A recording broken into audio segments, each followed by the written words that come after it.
तो भाई एमएनसीज के पहले ही दिन सिर्फ एक नहीं 4 गलतियां की थी, जिससे मुझे इतनी एम्बैरेसमेंट हुई कि घर जाके लगा कि शायद मैं कॉरपोरेट के लायक ही नहीं हूं। और अगर तुम्हारा भी ज्वाइनिंग लेटर आ गया है या अभी अभी ज्वाइन करने वाले हो तो मेरी रिक्वेस्ट है कि ये वीडियो एंड तक देखना। हो सकता है कि मेरी गलती तुम्हारी इज्जत बचा ले। देखो भाई, आज मैं कोई थ्योरी नहीं पढ़ाने वाला, मैं तुम्हें वो 4 गलतियां शेयर करूंगा जो कि मैंने खुद से की थी, और हर गलती के साथ साथ उसका प्रैक्टिकल सोल्यूशन भी दूंगा, ताकि जब तुम अपना पहला दिन स्टार्ट करो ना तो कॉन्फिडेंस के साथ करो। तो जैसा कि मैं पिछले कई सालों से R2R एनवायरनमेंट में काम कर रहा हूं, और बिलीव करो आज भी जब नए फ्रेशर्स आते हैं ना तो उनमें से बहुत लोग वही मिस्टेक रिपीट करते हैं।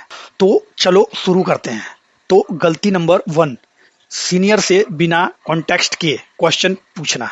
तो भाई ये मेरी ना पहली गलती थी, और जैसा कि मुझे एक टास्क मिला था और जिसमें मेरे को एक रिकंसिलेशंस प्रिपेयर करना था। तो मैंने जैसे वही फाइल खोली और वही 2 मिनट बस देखा और सीधा सीनियर के पास पहुंच गया और वहां जाके बोला कि सर ये कैसे करना है। बस इतना ही बोला। और अब सोचो कि सीनियर को ये भी नहीं पता कि मैंने क्या ट्राई किया और क्या नहीं, कहां पे अटका, कौन सी सीट मैंने देखी, कुछ भी नहीं बताया मैंने, क्योंकि मैं कुछ देखा ही नहीं था। और उसका रिजल्ट, उन्होंने पहला सवाल पूछा कि तुमने खुद क्या चेक किया, और ऑनेस्टली मेरे पास ना आंसर नहीं था, और उस दिन ना बहुत एक्वर्ड फील हुआ। अब इसका प्रैक्टिकल फिक्स क्या है? उसके बाद से हमेशा एक रूल फॉलो करता हूं, क्वेश्चन पूछता हूं लेकिन कॉन्टेक्स्ट के साथ। अब इसको एक एग्जांपल के थ्रू देखते हैं कि मैं एबीसी प्राइवेट लिमिटेड कंपनी का रिकंसिलेशंस कर रहा हूं। लेजर मैच कर लिया, ओपनिंग वेरिएंस भी मैच कर लिए, लेकिन क्लोजिंग डिफरेंस ना मुझे समझ नहीं आ रहा कि ये कैसे मैच होगा।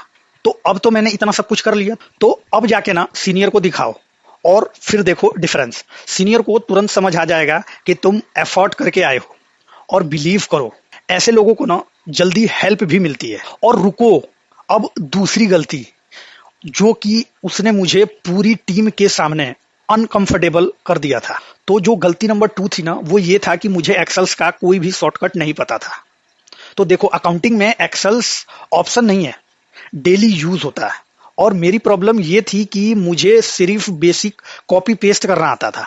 तो एक दिन मुझे एक डाटा क्लीन करना था, तो सीनियर ने बोला कि बेटा इस पे फिल्टर लगा दो सबसे पहले, और फिर बोला कि शॉर्टकट यूज करो। तो मैं कीबोर्ड को ऐसे देख रहा था क्योंकि शॉर्टकट एक भी याद ही नहीं था, और पूरे 15-20 सेकंड में ना सिर्फ स्क्रीन देख रहा था, और रूम में बिल्कुल साइलेंस। और बिलीव करो वो 20 सेकंड मुझे बहुत लंबा लगा, और उस दिन समझ आ गया कि एक्सेल सिर्फ सॉफ्टवेयर नहीं है, कॉर्पोरेट की लैंग्वेज है। तो अब आओ, इसका प्रैक्टिकल फिक्स क्या है?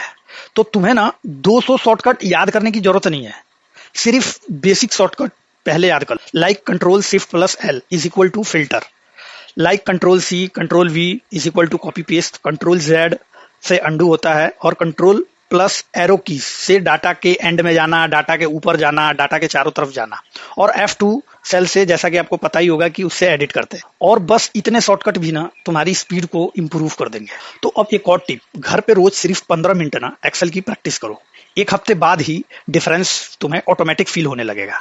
लेकिन भाई अब जो तीसरी गलती मैंने की थी ना उससे एक्सेल से भी ज्यादा डैमेज हुआ था।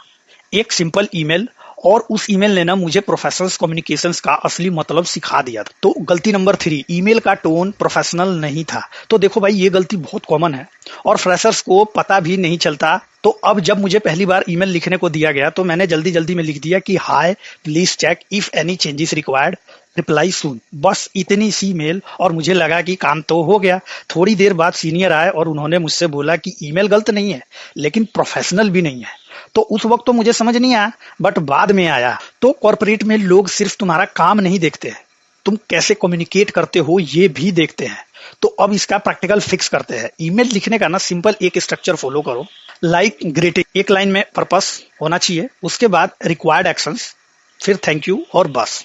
अब इसका एग्जांपल ले लेते हैं। Dear team, please find the attach reconciliation statement for ABC private limited for your review.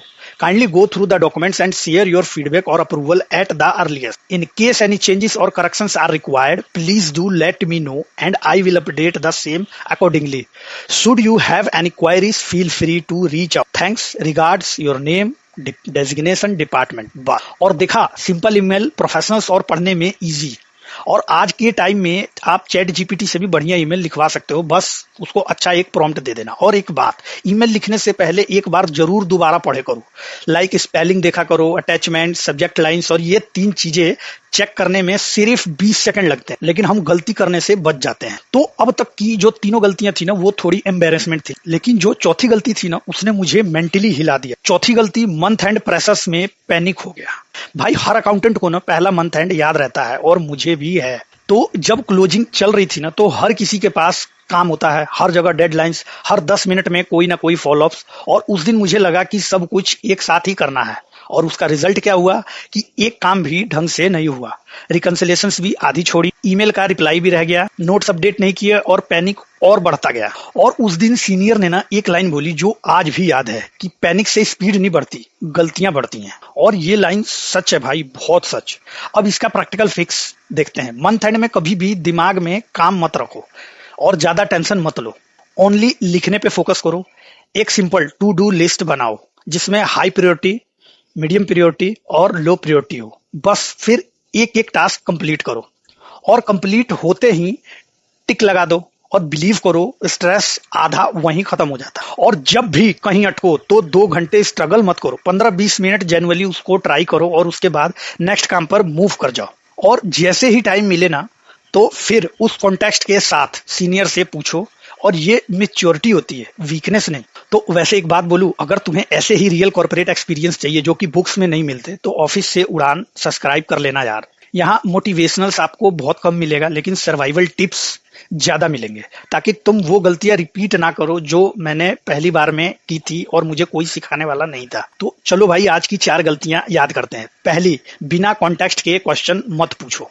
दूसरी, बेसिक्स एक्सेल शॉर्टकट जरूर सीख लो। और तीसरी, प्रोफेशनल ईमेल लिखना आना चाहिए, चाहे आप चैट जीपीटी से ही क्यों ना लिखो। और चौथी, मंथ एंड में पैनिक नहीं, प्लानिंग करो। देखो, गलतियां सबसे होती है, मुझसे भी हुई। डिफरेंस सिर्फ इतना है कि उनसे कोई सीख लेता है और कोई उन्हें बार बार रिपीट करता है। मैं चाहता हूं कि तुम पहले कैटेगरी में आओ, और अगर तुम्हारा ज्वाइनिंग डे अभी भी आना बाकी है तो जेन्युइनली ऑल द बेस्ट। और अगर तुम ऑलरेडी एमएनसीज में हो तो कमेंट्स में जरूर बताना कि तुम्हारी सबसे पहले दिन की सबसे एम्बैरेसमेंट गलती क्या थी। हो सकता है कि तुम्हारी स्टोरी किसी और फ्रेशर्स की हेल्प कर दे। और अब नेक्स्ट वीडियो में बात करेंगे कि एमएनसीज ज्वाइन करने से पहले 10 एक्सेल फॉर्मूला जो हर फ्रेशर्स को आना चाहिए, और बिलीव करो ये वीडियो मिस मत करना। तो मिलते हैं नेक्स्ट वीडियो में।